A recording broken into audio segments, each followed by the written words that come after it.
Hey everybody, welcome back to the garage. If this is your first time visiting my channel, please go ahead, click on subscribe, and also click on that bell to receive all the updates and activities on my channel. Alright, so here's the latest on the Ultra. This is proverbial leg day. So we went ahead and pulled the skid out. I didn't document that because I probably have at least 2 or 3 of those videos as far as how to remove the skid on my channel. I'll actually throw some links in the description as far as how to do it, but it's a pretty straightforward process. There's just 4 bolts that hold it to the tunnel, and you take those out, you back off the axle, and it pops right out. So we got the skid sitting on the bench here. A couple of surprises. I couldn't get this the tensioner out, and it actually it's completely seized up in the bracket, whatever you want to call it. So no big deal. I still have the skid from the XCR 440 lying around, so I'm just gonna take that and just replace it. Another surprise is on this set of bogey wheels, there's a set of plastic inserts. Why Polaris does this, I don't know, because on another set they actually use a steel insert. But anyway, there's plastic shims and bushings, and all those were shot, and so we're actually going to scavenge those from the also from the XCR skid. I just went and looked at those, and those look pretty good. Surprisingly enough, the shocks are actually seeming in pretty good shape. It still seems to be sufficient charge in the front and the back. So, but what I'm going to do for now is, because the guy I usually bring my shocks to, he's a big motorcycle dirt track racer, and he's currently in his season, so he won't be doing shocks until the fall. So what I'll do is I'm gonna basically clean the skid, and then do all the bearings and bogies and everything else, clean everything up, and put it back with the intention of taking it back out when he's available. Again, it's not that big of a deal to do. So I've already started replacing the bogies, the bearings in the other wheels and bogies. And here's all the these broken plastic inserts. And just as a comparison, that's the same type of setup, but on that particular set, Polaris uses a steel insert and a steel bushing, and the set directly behind it, which I don't know why they use plastic bushings and inserts, and all that stuff was worn.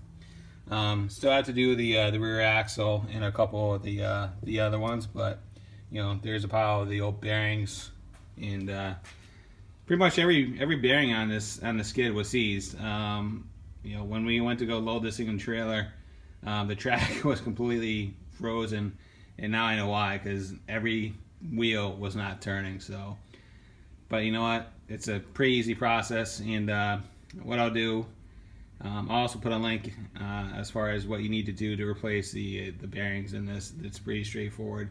Again, I already have this on my channel 2 or 3 times. I didn't feel a need to go do it again, so go ahead and check out the links in the description.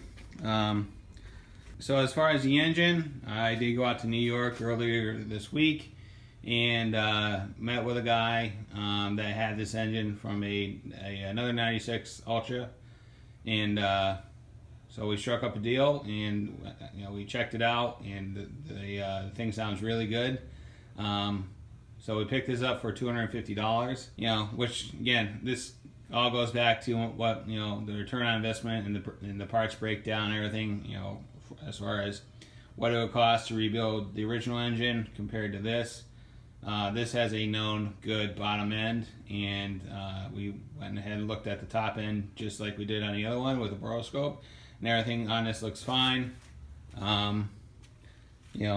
This one has a sensor on it, has the oil injection on it, and it's a known good engine, so it was kind of a no-brainer to go ahead and grab this. So we'll probably be sticking this in a couple weeks once we get through a couple other things. One thing I am going to document is the removal of the drive shaft on the sled, because with the XLTs and the Ultras and the XCRs, essentially anything with a triple in it, Polaris used a 4 driver drive axle.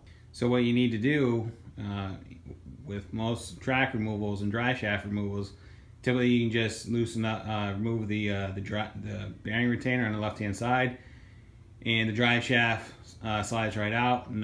This is not the case on the XLTs and the XCRs and the Ultras that use the 4 drive shaft.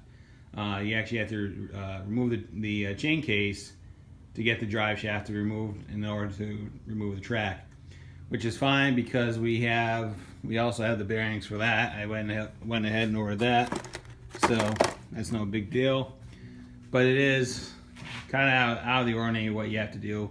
Again, I think it's kind of a shitty design from Polaris because it's really not needed, because if you look at the Liberty Twins, the 6 and the 7s and the 8s, higher horsepower, more torque and everything else.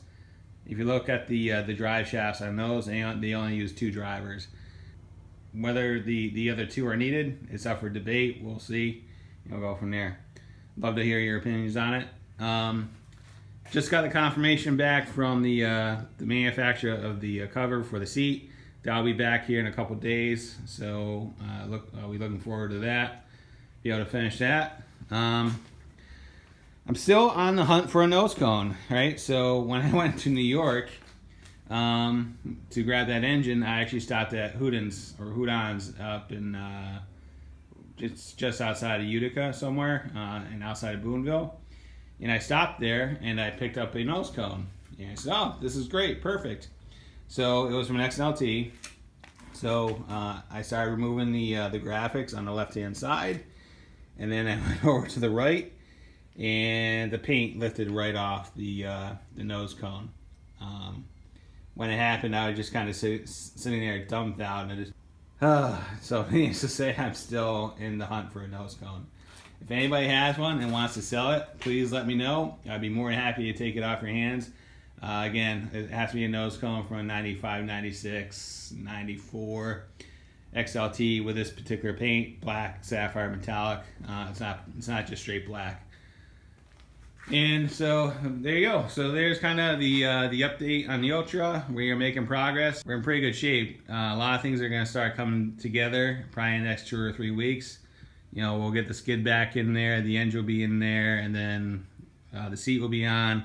And this thing will start taking shape fairly quickly. So, all right, if there's any questions, comments, concerns, go ahead and throw them in the comments box. I'll get back to you as soon as I can. And as always, thanks for watching and have a great day. See ya.